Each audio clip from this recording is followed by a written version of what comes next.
From London, this is the Standard Podcast, and I'm Mark Blunden. Coming up, I look at the guy and he just goes, "Do you or do you not have a BAFTA in your bag?" And I was like, yes. And then he showed the screen as a very obvious face, the famous face on the X-ray. Beautiful game star Kit Young on his new Shakespeare play in London and getting his BAFTA award through airport security. But first, Louise Haigh became the first person to resign from Sir Keir Starmer's cabinet, announcing she was standing down on Friday after it was revealed by Sky News and The Times that she had a conviction for making a false statement to the police that her work mobile phone was among possessions stolen during a London mugging in 2013. Haigh pleaded guilty to fraud by false representation while a parliamentary candidate in 2014 before being elected MP for Sheffield Heeley the following year. The London Standard's chief political correspondent, Rachael Burford, explains the circumstances. There's a work mobile phone when she worked at Aviva, and she had said she'd been mugged on a night out in 2013 and her work phone was taken, but it later transpired that it hadn't been stolen, was actually still in her house, and she was taken to court by her employer and pleaded guilty to the fraud offence there. It was connected with misleading police, and it was while she was a parliamentary candidate in 2014 as well, so it didn't come out at the time but has now come out, and she's still saying that she was mugged in London in 2013. In her resignation to the Prime Minister this morning, she said she was mugged and she gave officers a list of items she believed had been taken, including her work mobile phone. She later found it, but did not immediately inform her employer or police, and that was a mistake. There have been some sources that told Sky News that she perhaps actually said it had been stolen in order to get an upgraded handset from her employer. And I think two sources told Sky News as well that she'd actually been sacked from Aviva over this incident. And why did she have to go those optics? On the face of it, this is quite a minor offence. It was a long time ago, 10 years ago. It's certainly not the worst thing we've seen MPs or cabinet ministers do in recent years. But I think Keir Starmer, when he became Prime Minister, he sort of came in and said, I'm going to clear out Westminster. We're going to be, a sort of whiter than white administration. We are going to stop all these transgressions that has been sort of blighting Westminster and Parliament for years now under the previous Conservative administration. So the optics of this just looked bad. I mean, because on the face of it, all you see is these headlines which say Cabinet Minister admits pleading guilty to offence in connection with misleading police. And that made her position become a little bit untenable, I think, even though on the surface it's not particularly a very serious crime. And it was obviously something she paid the price for at the time and was 10 years ago. What's your view on what this says about Sir Keir Starmer's judgment, even though the conviction was spent? So I think it says a lot. He's got this nipped in the bud very, very quickly. She resigned hours after it came out. There's no suggestion that he knew about this. He knew that she had been mugged in London in 2013, but there's no suggestion he knew that she had then gone to court and had been accused of lying. So I know that the Tories are really trying to push this. He has to explain what he knew about this, but I don't think there's any suggestion that he did know about this conviction, and it's obviously been nipped in the bud very quickly by the Labour Party. Following Haigh's resignation, Heidi Alexander, who's MP for Swindon South, has been named the new Transport Secretary, and she was previously Sadiq Khan's Deputy Mayor for Transport between 2018 and 2021. And so what do we know about Alexander's work in the capital, and what will she find in her DFT in tray on Monday? Here's our transport editor, Ross Lydall. Well, we know that Heidi was closely involved at the very top of TfL and City Hall for 6 years. She was a Labour MP in Lewisham. She was also the Shadow Health Secretary briefly under Jeremy Corbyn when he was the Labour leader, but she quit after a year or so there in protest. Heidi is of the sort of right wing of the Labour Party, not the left wing that's better known as Corbyn's side of the fence. But in terms of London, she became the Deputy Mayor for Transport. This was a post she was appointed to by Sadiq Khan in 2018. She stood down as the MP for Lewisham at the same time to become the Deputy Mayor, and she then spent over 3 years, about 3.5 years as the Deputy Mayor for Transport, and then stayed on the TfL board as a board member with specific responsibility for the Elizabeth Line, or Crossrail as it was known prior to that. So Heidi is well informed when it comes to London transport. In terms of what she can expect in her in-tray, well, obviously there'll be many requests from all over the country for her to resolve issues of concern. Ironically, the outgoing Transport Secretary, Louise Haigh, had just published her transport strategy yesterday up in Leeds, and it'll be for Heidi to decide whether she wants to tweak that, continue with it, or indeed sort of put it on one shelf and come up with her own plan. I guess the expectation would be that she would follow what Louise Haigh was proposing. But one of the other things that will be of greater interest to Londoners is exactly what she's going to do about rail renationalisation. We're due to find out next week which rail companies are to be brought back in-house, with South Western Railway quite likely to be the first come May next year. Let's go to a quick break. Coming up in part 2, we're joined by actor Kit Young on his role in Shakespeare's All's Well That Ends Well at London's Sam Wanamaker Playhouse, and he's fresh from BAFTA-winning success for the horror film Out of Darkness. If you're new here, please do make sure to give us a rating and hit subscribe. Welcome back.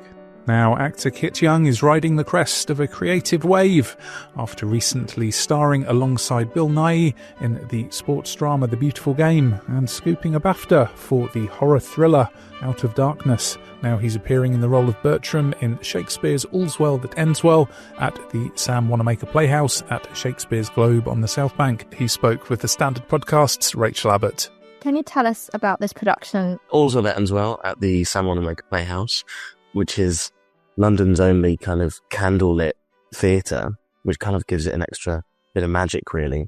And, you know, there's a little bit of a throwback to the original times and where the play was performed, but our production is quite modern, both in its visual style, and it's kind of all about these people at the top of the food chain who are all backstabbing each other and social climbing, and nobody really gets out unscathed. We have Helen, who is in love with Bertram, who I play. Bertram is the new count and is above her social station. She's in love with him. He doesn't actually know that. And she heals the king from a supposedly terminal illness. And in return, she's allowed to marry who she wants. She picks him and Bertram says no. And then the play spirals into various shenanigans and plots. It's one of Shakespeare's kind of lesser known plays, I'd say. There aren't that many productions on. You don't see it every year. And so it really kind of feels like we've got the chance to do something new with it. Chelsea Walker, our brilliant director, has been absolutely wonderful. She had a brilliant concept for this play where our reference points were things like Succession and White Lotus and you know, these people who are the uber privileged and really live in their own bubble and aren't held accountable for anything. And therefore lots of bad behavior is permissible. And the process was very, very collaborative. The whole team is absolutely wonderful. Everyone's mucked in together and really, as much as she's kind of like been our captain leading us, she's opened the room up and allowed people to contribute. And that was great because everybody then has some form of ownership in the work that they're doing. And that's kind of the best you could hope for. But Bertram, my character, is kind of at the center of it all. He's the first scene has the death of his father, who was the old count. It's kind of in our world one step down from the king. And he is this young person who has all this expectation put upon him, and everybody wants a piece of him for, you know, social climbing or power or, you know, as a bargaining chip. And what makes Helen different is that she is deeply, deeply in love with him, but also she doesn't really know him. So, because she's looked at him from afar. So the question is, does she love him or is she obsessed with him? And how far will she go for love? And Bertram doesn't really have any agency. He then starts to act out, as many young people do. You've had an incredible career so far already, and you won a BAFTA last week. Yes. But now, Darkness, like, what's it been like working on that show, and like, what does it mean to win a BAFTA? Going up to Scotland for BAFTA was kind of ridiculous and amazing and completely unexpected. I had 2 shows on the Saturday, and then had to go up on the Sunday morning to Glasgow, and then went up. I was there with my mum, and didn't really expect anything at all. And then I think I was sat at the table, and my agent said to me, like, well, what are you going to say? And I was like, for what? And they're like, well, if you win. I was like, oh gosh, I hadn't thought of that. And then did win, and then kind of came straight back down very early in the morning on the Monday to go and do the show again. It really was unexpected because This was a film, Out of Darkness, that we shot in 2020. It was like deep into COVID unknown times. COVID testing was pretty new, actually. And we were bubbling before bubbling was cool. So it really feels like a time capsule. But because the film had its official cinematic release at the top of this year, it means it was then eligible for awards and such this year. So it just felt like a lovely excuse to have a reunion with my friends who I did the film with. But it holds a very special place in my heart because that film really was a labour of love for everyone. And the director, Andrew Cumming, it was his directorial debut. It was this very small kind of like horror with 6 people in the wilderness of Scotland, where we all had to learn a made-up language for the film in a week. And we shot it in 5 weeks. That was an amazing, crazy time. And then we kind of went back to our lives. And so to kind of have it come back around and be recognised for it is the cherry on a cake I didn't think I get to eat, really. So it's really amazing. How do you learn a language that's not real? Like, I don't think there's a Duolingo for that. So we had a brilliant linguist who created it for us. So it was very specific. But there's also a little bit of wiggle room because, like, as long as all of us actors are kind of doing the same thing, we're probably going to get away with it. But it's actually much, much better if the more precise you are, because you can then actually really do the story. Because if you can imagine, it's going to be quite strange when you have a bunch of people on set and director goes action, and then we do some gobbledygook and they call cut. And then everyone on set goes, well, we assume you did it because they don't speak language either. So it's actually probably really hard to make the film.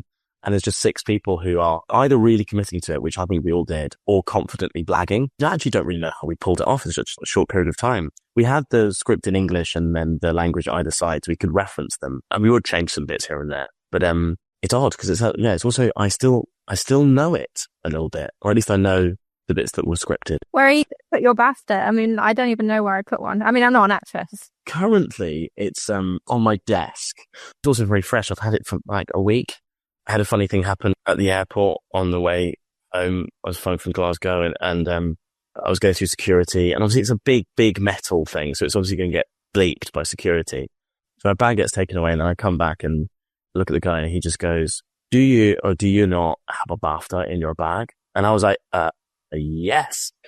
And he showed the screen as a very obvious face, the famous face on the X-ray. And I was like, yeah. And he goes, what did you win it for? And I was like, won it for Best Actor in a Film. I was like, great. I just wanted to know. Congratulations. Off you go, pal. And I was like, thank you. It was like amazing, bizarre. It's probably the best airport security story I'll ever have. But I just remember kind of like getting home and remembering the evening and how amazing that was. But just occasionally I'll look around my room and then I'll just go, oh yeah, there it is. It's a wonderful kind of new thing. Lots of people have told me to put it in the bathroom, but I don't know that that's the best place yet. I'm still workshopping options. And that's The Standard. For the latest news, head over to standard.co.uk. This podcast is back tomorrow at 4 p.m.